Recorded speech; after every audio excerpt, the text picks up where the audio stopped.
بسم اللہ الرحمن الرحیم۔ انتہائی ادب سے ملتمس ہوں خطیب اہل سنت، مجاہد اہل سنت، خطیب العصر، پیر طریقت، رہبر شریعت حضرت علامہ مولانا مفتی محمد حامد سرفراز رضوی صاحب کی خدمت میں امام ربانی مجدد الفسانی کی عظمت و شان، اولیاء کرام کی شان سنا کے ہمارے قلوب کو روشن فرمائیں۔ سب سے پہلی بات، ولی کا مطلب ہے دوست، اور ولی کا مطلب ہے مددگار۔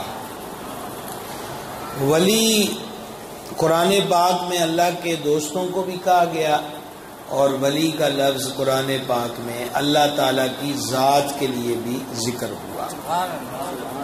اللہ رب العزت فرماتا ہے اللہ ولی الذین آمنوا، اللہ ولی ہے ایمان والوں کا۔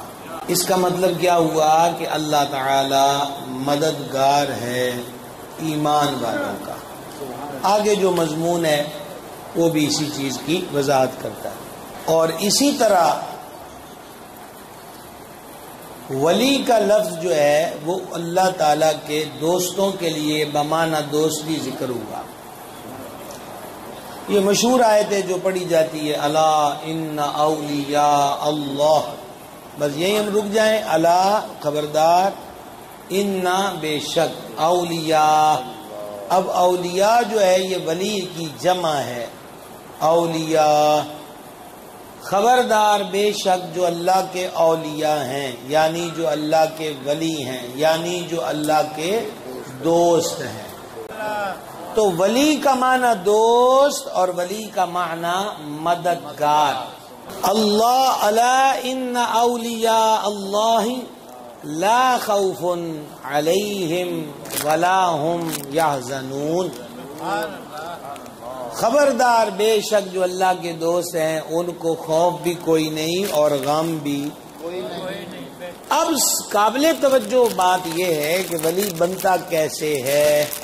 تو یہ جو آیا ہے نا، الا ان اولیاء اللہ لا خوف علیہم ولا هم یحزنون، خبردار جو اللہ کے دوست ہیں ان کو نہ کوئی خوف ہے نہ کوئی غم۔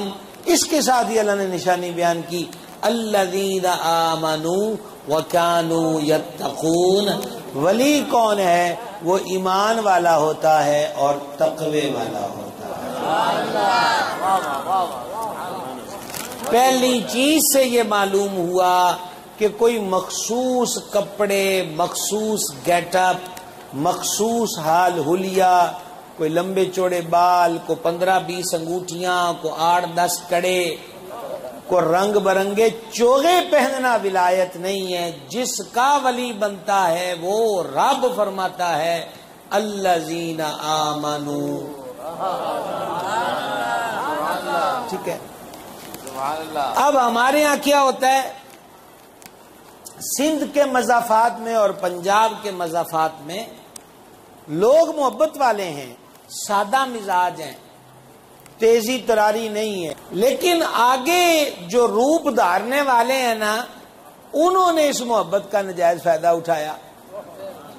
اور ہم کیا کرتے ہیں کہ ہم کسی میں کوئی چیز دیکھ کر اس کو فٹافٹ ولایت کی ڈگری دے دیتے ہیں۔